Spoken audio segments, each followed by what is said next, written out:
మన ఆత్మకూరులో కౌన్సిలర్స్ అంతా కూడా ఏదో తీర్థయాత్ర వినారా, లేకపోతే విహారయాత్ర వినారా, లేకపోతే అలిగిన యాత్ర వినారా, ఇంకా బయటికి రాలే న్యూస్ వస్తుంది. అల్లుడి యాత్ర అయినా విరహయాత్ర. సో విహారయాత్ర పోయి విరహయాత్ర పోయినారట. సరే, వాళ్ళలో కొంతమంది టచ్లు ఉండాలి, నాకేం పర్వాలేదు. కౌన్సిలర్లు కూడా చాలా వాటికి మ్యాక్సిమం పోయిన వాళ్ళు కూడా నాతో మాట్లాడుతున్నారు. తొందరలోనే వాళ్ళు కూడా వస్తారు, కొంతమంది మ్యాక్సిమం కూడా వస్తారు. తప్పకుండా అంటే మనం కూడా పెద్ద మనసు చేసుకొని ఆహ్వానించాలి. రేపు మనం గెలవాలి, గుర్తుపెట్టుకోండి. పార్టీ రేపు అధికారంలోకి రావాలి. నాకేం కోరిక కాదు, ఓటి కాదు. మీకుండే నేను మొదటి నుంచి చెప్తున్నా, కష్టకాలంలో గతంలో ఎప్పుడు చూడంత కష్టకాలం ఈసారి 5 సంవత్సరాలు చూసినాం మనం. ఈ 5 సంవత్సరాల్లో ఎవరైతే పార్టీ వెంట నా వెంట నడిచారో వాళ్ళని జీవితంలో మర్చిపోను. వాళ్లకు ఎటువంటి ఇబ్బంది రానియను, గుర్తుపెట్టుకోండి. ఇది మళ్ళీ చెప్పాల్సిన పని లేదు, మీరు నాతో కూడా చెప్పించుకోవాల్సిన పని లేదు. వచ్చే వాళ్ళని రానియండి, మీ స్థానం ఎక్కడ తగ్గదు. ఎందుకంటే ఈసారి అంత కష్టాలు పడినాం. గతంలో కూడా అపోజిషన్లో ఉన్నా కూడా ఎప్పుడు కూడా మనం ఇన్ని ఫేస్ చేయలే. అధికారులను కలుస్తుంటే ఒక పనిగా కూడా ఓ పని అవుతా ఉండే. కలెక్టర్ని కలిసినా, ఎస్ఐలు కలిసినా, సిఐలు కలిసినా, డీసీలు కలిసినా, ఆర్టీఓలు కలిసినా, ఎవరిని కలిసినా కలుస్తుంటే ఈ 5 ఏళ్ళలో కలెక్టర్ ఆఫీసే చూడలేదు. అవునా? ఇంతకుముందు మనం ఎన్నిసార్లు పోతుంటే అపోజిషన్లో ఉన్నప్పుడు కూడా కలెక్టర్ ఆఫీస్ కానీ, ఎస్పీ ఆఫీస్ కానీ. ఎస్పీ ఆఫీస్ ఒకసారి 2 సార్లు చూశానప్ప. కలెక్టర్ ఆఫీస్ అయితే ఒకటే సరే, అది కూడా పాప పెళ్లి పిలిచని పోయినా నన్ను తప్ప ఆఫీసులో చూడలే. మన ఆర్డీఓ ఆఫీస్, మన ఆత్మకూరు వచ్చి ఆర్డీఓ ఆఫీసులోకే పోలే. అంటే వాళ్ళకే పని లేదు, మనకేం చేస్తాడు పాపం. ఇంకా 2 రోజులు పోయినా ఎందుకు సార్ రాలే, ఫోన్లో మాట్లాడుతుంది, ఎందుకు సార్ కాదు కదా సార్, ఎందుకు సార్ అని. ఇంత దరిద్రమైన పరిపాలన తయారేసి వచ్చింది. సో ప్రతిపక్షం అనేది ఖచ్చితంగా ప్రజల తరఫున ఉండి పోరాడుతూ ఉంటది. గతంలో ఎంతో మంది కలెక్టర్లు మన అధికారం లేనప్పుడు కూడా కొంత పని జరుగుతూ ఉండేది. న్యాయం ఉంటే పని చేస్తూ ఉంటారు. రాజశేఖర రెడ్డి గారు తండ్రి గారు ముఖ్యమంత్రి ఉన్నప్పుడు జరిగినాయి. మరి ఈరోజు అట్లా లేదు కదా పరిస్థితి. సో ఇవన్నీ పోవాలా, మళ్ళీ ప్రజాస్వామ్యం నిలబడాలా, ప్రజల తరఫున మనం నిలబడాలా, వాళ్ళ కష్ట సుఖాల్లో మనం భాగం పంచుకోవాలా, పని చేయాలా. ఇవన్నీ జరగాలంటే మన పార్టీని గెలిపించుకోవాలి. ఎందుకంటే వాళ్ళు డబ్బు ఉందని అహంకారంతో ఉన్నారు. డబ్బు ఎల్లవెల్ల పనిచేయదు, కానీ ఆ డబ్బుతో ఎంతో మంది ప్రభావం పెట్టడానికి చూస్తారు. ఈసారి లేదు, వాళ్ళు ఎంత ప్రభావం పెట్టినా కూడా కానీ కొంతన్న మార్పు రానికి ఉంటుంది. కాబట్టి ఎంత వీలైతే అంత మీరు కూడా మీ గ్రామాలలో, మీ వార్డు పరిధులలో ప్రయత్నం చేయండి. పనిచేసే వాళ్ళని మనం తీసుకుందాం పార్టీకి. పెద్ద తలకాయలు ఉంటే ఏం పని చేయవు, వాడు వచ్చి పక్కన సీటు కావాలి, వాళ్ళ వద్దునైనా మనకు పని చేసే వాళ్ళు ఉంటారు వాళ్ళల్లో కూడా. అవునా? సో వాళ్ళకి అవకాశం ఇద్దాం, పని చేయనియండి. మీకున్న విలువలు మీకుంటాయి, వాళ్ళకున్న విలువలు వాళ్ళకు ఉంటాయి. రేపు మనం గెలవాలి. ముందు ఫస్ట్ ప్రయారిటీ అది. మనం గెలవాలా, కార్యకర్తలకు ఈసారి బాగా చేసుకోవాలా, ప్రజలకు చేయాలా, ఈ అరాచక పాలన పోవాలా, ప్రజాస్వామ్యం నిలబడాలా. మాట్లాడేదానికి హక్కు పోతా ఉందంటే ఒక్కసారికి ఇన్ని దుర్మార్గాలు చేస్తామంటే రేపు 2వ సారి చేస్తే ఎట్ల పరిస్థితి చూడండి. గ్రామాలలో మనం ప్రజావేదిక ద్వారా మీటింగ్లు పెట్టుకుని కూడా చెప్తున్నాం ప్రజలకు అందరికి కూడా. మనం ఒక్కసారి మీరు అవకాశం ఇచ్చినందుకు ఇన్ని దుర్మార్గాలు చేస్తున్నాయినా రేపు ఆ భూ సర్వేలు పెట్టారు, మీ భూములు కూడా గుంజుకుంటారు.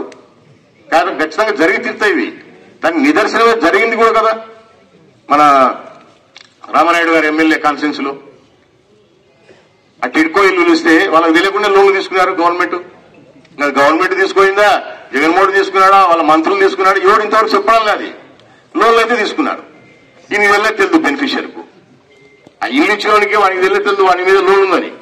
లోన్ కట్టండి అని ఇప్పుడు నోటీస్ ఇచ్చినారు. రేపు మన పొలాలు కూడా గుంజుకుంటారు. ఇప్పుడు చూస్తున్నాం కదా, ఇప్పుడు రిజిస్ట్రేషన్ ఇంతమంది గతంలో చూసుకుంటే మన పేపర్లు ఇస్తా ఉంటాయి, బాండ్ పేపర్లు, కాగితాలు. ఇప్పుడు ఏం లేవు, తెల్ల కాగితం ఇస్తున్నాడు.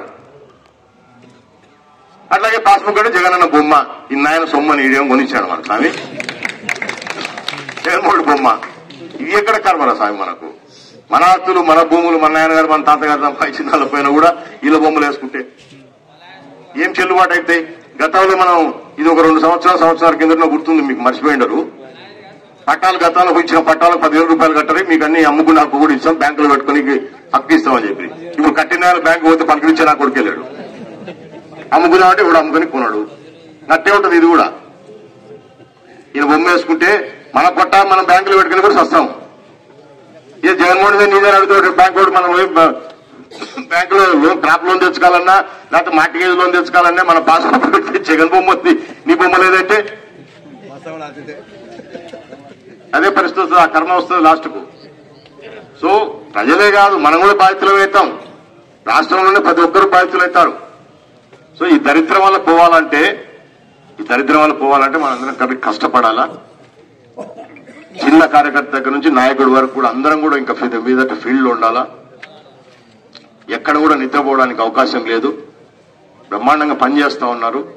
ఇంకా పని పెంచుదాం, మనము ఇంకా ప్రజల్లో ఉందాము. తొందరలోనే అంటే మళ్ళా కూడా రేపు లోకేష్ బాబుది మేము పోయి వచ్చిన తర్వాత మళ్ళీ డోర్ టు డోర్ ప్లాన్ చేసుకుందాం ఖచ్చితంగా. జనవరి నుంచి అంటే ఈ నెల నుంచే విగ్రస్ గా ప్రజల్లో ఉందాము. రెండోది ఒక పాదయాత్ర కూడా ప్లాన్ చేస్తా ఉన్నాం. మనతో మాట్లాడి కాన్ఫరెన్స్ అంతా ఒక రౌండ్ పాదయాత్ర పెడితే కూడా ఎట్లుంటుందని చెప్పేసి అది కూడా ఆలోచన చేస్తాం. ఇంకా ఫైనల్ కాలేదు. సో ఏదైనా నిత్యం మనము ఇక మీదట ప్రజల్లో ఉండి మన పార్టీని గెలిపించుకోవాలని చెప్పేసి కోరుకుంటూ, మరి లోకేష్ బాబు గారు కూడా నాకు తెలిసి ఈ కార్యక్రమం అయిపోయిన తర్వాత ఆయన కూడా నియోజకవర్గ స్థాయి మీటింగ్లు పెట్టుకుంటాడని చెప్పేసి తెలిసింది. ప్రతి నియోజకవర్గానికి మళ్లీ వస్తాడు. నియోజకవర్గాలలో కార్యకర్తలు మాత్రమే సమావేశం పెట్టుకోబోతున్నాడు నాకు తెలిసి. ఇంకా ఫైనల్ కాలేదు అది, ఎందుకంటే కార్యకర్తలను నాయకులను కూడా ఉత్సాహపరచాలి కదా. సో ప్రతి కాన్స్టెన్సీ మళ్లీ తిరగాలనుకుంటున్నాడు లోకేష్ బాబు. సో ఏదైనా మంచి యువ నాయకత్వం అంటే మంచి అనుభవం ఉన్న నాయకత్వంతో పాటు మంచి యువ నాయకత్వం కూడా మనకు బ్రహ్మాండంగా ఉంది.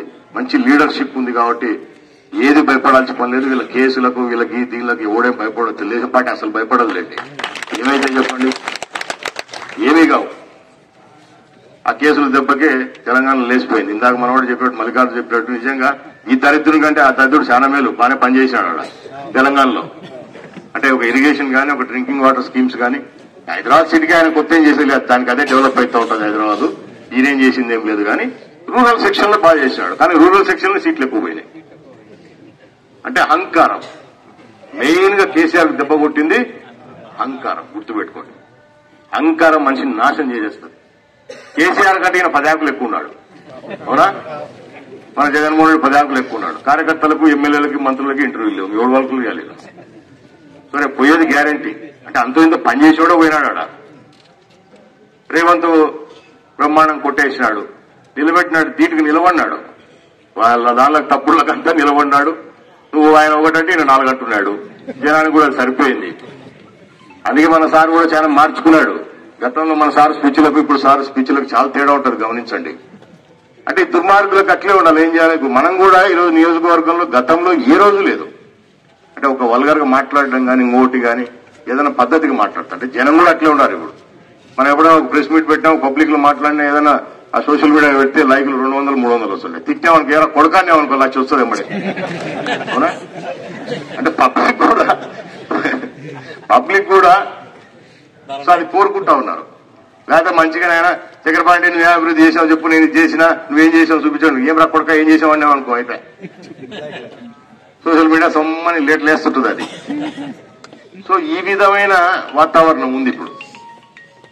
మంచిగా అడిగినా వాళ్ళు స్పందించడం, మంచిగా మర్యాదగా అడిగినా ఏం చేసావు చెప్పు నాయన అంటే ఆయన నేను చేశాను, నా డబ్బులు చూసి పెడతాను, నా డబ్బులు అదే బరగొడ్లకు 2,000 ఇచ్చినట్టు చచ్చిపోతే. నన్ను తప్ప ఆయన ఇచ్చింది ఏం లేదు, ఏడ ఒక కాలువ తయారు చేసింది లేదు, ఒక ప్రాజెక్టు కట్టింది లేదు, అవునా? ఎడలు కట్టా అంటే ఏడే లేదు. 95.5% అయిపోయింది శాతం. అదే 0.5 గల్లు పక్కన 95 కలుపుకుంటే 0.5 గల్లు ఏమైనా కలుపుకుంటుంటారు కదా. సో ఈ విధమైన పరిపాలన తప్ప ప్రజలకు అక్కడికి వచ్చేది, ప్రజలకు ఉపయోగపడే పరిపాలన ఏది లేదు. దీని తర్వాత ఉంటది. రేపు మనం అధికారంలోకి వస్తున్నాం.